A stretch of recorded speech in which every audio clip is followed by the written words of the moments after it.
Ateo y desesperado, se le apareció su ángel de la guarda y le dijo: «Sígueme». Todo cambió en su vida. Obtenemos este artículo de Religión en Libertad, escrito por Javier Lozano.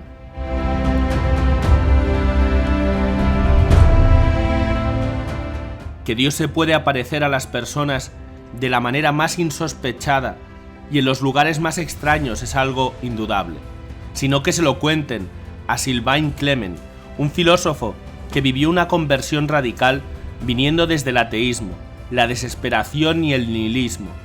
Pero Dios aconteció de manera fulgurante y le cambió el corazón, y pese que al principio se resistió, una vez que experimentó el verdadero amor, su vida recobró un sentido tal que nunca quiso volver a lo anterior. El sinsentido de su vida.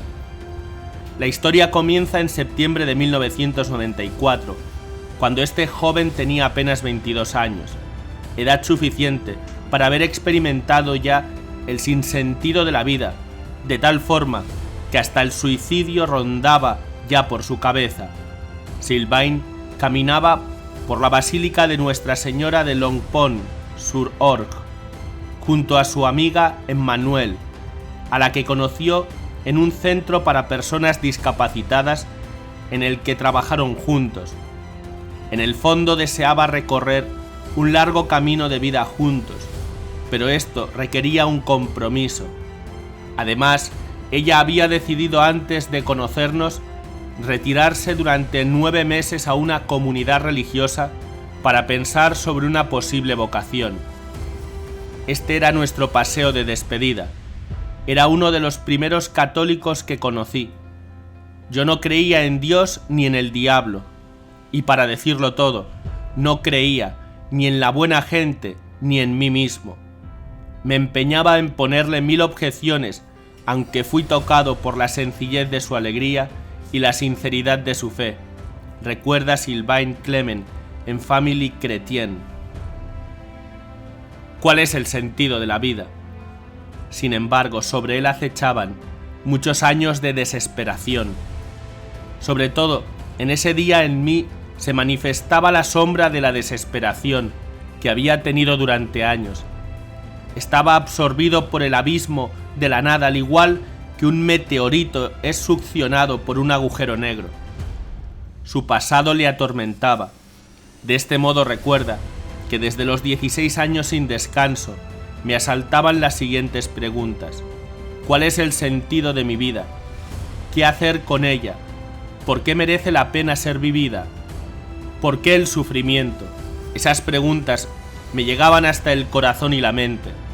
Incluso afirmaba que la muerte me fascinaba más y meditaba vagando en los cementerios, pero un hecho comienza a cambiarle un poco la perspectiva de la vida.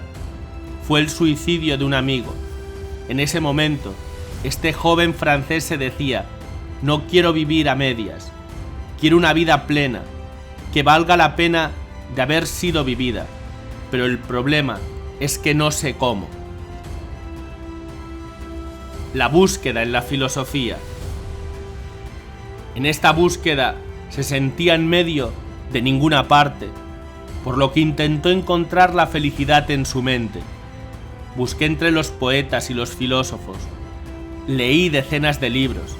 Este deseo de entender, esta búsqueda de un sentido me empujó a hacer filosofía en la Sorbona. Este camino le llevó a la decepción. La filosofía se veía como un supermercado con sus estantes, los grandes pensadores, cada uno con su programa, que tenía la clave de todo. Pero ¿cuál era la correcta?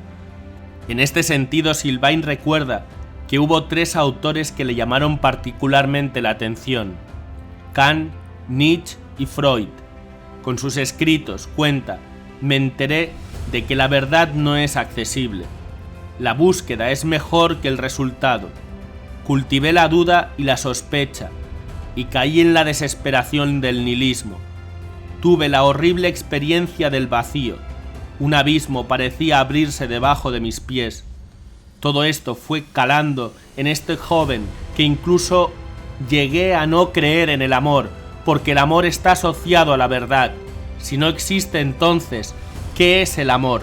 Por todo ello, el amor no podría ser otra cosa que egoísmo disfrazado. Un ángel se le aparece. Con este sentimiento e historia, volvemos al paseo con Emmanuel por la basílica. Van caminando por sus maravillosos pasillos. En ese momento, se separan por distintos pasillos. Y aquí llegó el extraño momento que cambió su existencia. Pasaba delante de una estatua del obispo Dionisio, y de repente vi en su corazón el rostro de un niño. Parecía uno de esos ángeles con el pelo rizado. Esta cara se volvió hacia mí y me miró como diciendo: «Ven, sígueme». Me detuve asombrado. Volví a la estatua, pero el niño había desaparecido. No lograba explicarse aquello. ¿Era una alucinación?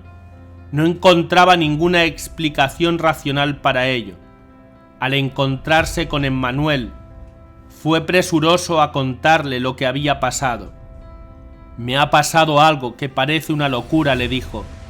Ella, con alegría, le dijo muy contenta que era algo genial, pues es tu ángel de la guarda.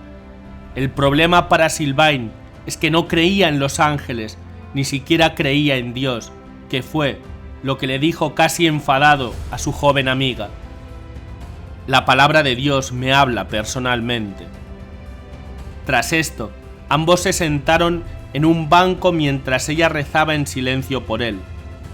En el camino de regreso, Sylvain comienza a sentirse más ligero, y al despedirse de su amiga, que iba a hacer una experiencia en el convento, está triste, pero sereno. Sin saberlo, ese día iba a suponer un punto de inflexión en su vida. Él mismo reconoce que desde aquel día todo fue muy rápido.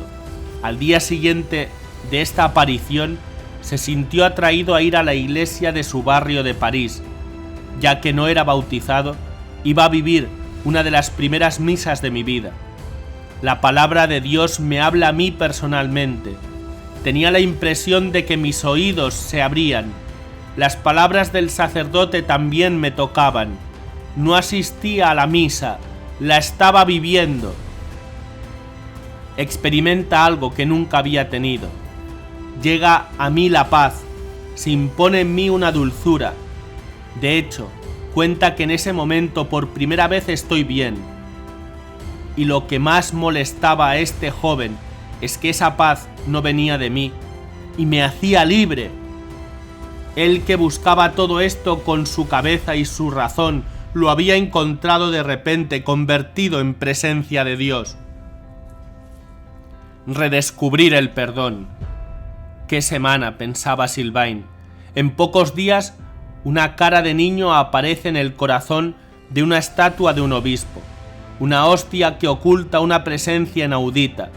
Al día siguiente, unas lágrimas venidas de las profundidades releyendo cartas de mis padres. 2 días después, un perdón liberador y que pacifica descubriendo la confesión. A pesar de esto, la lucha durante su conversión fue grande.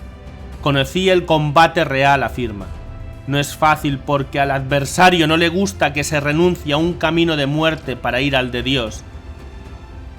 Pero ese gran día llegó.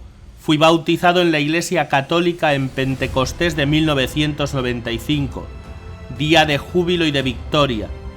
Su vida se inició también ahí. Sobre esta roca construí mi vida y empieza a tomar decisiones en su vida acorde a esta vida. Se casó con Emmanuel, ha tenido 3 hijos y al final sus estudios de filosofía le han servido para impartir clases y mostrar la belleza de la unión entre fe y razón. En la iglesia me encontré con Cristo vivo y descubrí sorprendido el Dios de los Evangelios, que nos ama y quiere salvar a todos los hombres. Tengo muchas razones para decir gracias a aquel que me salvó de la desesperación y la eternidad no sería suficiente para darle gracias.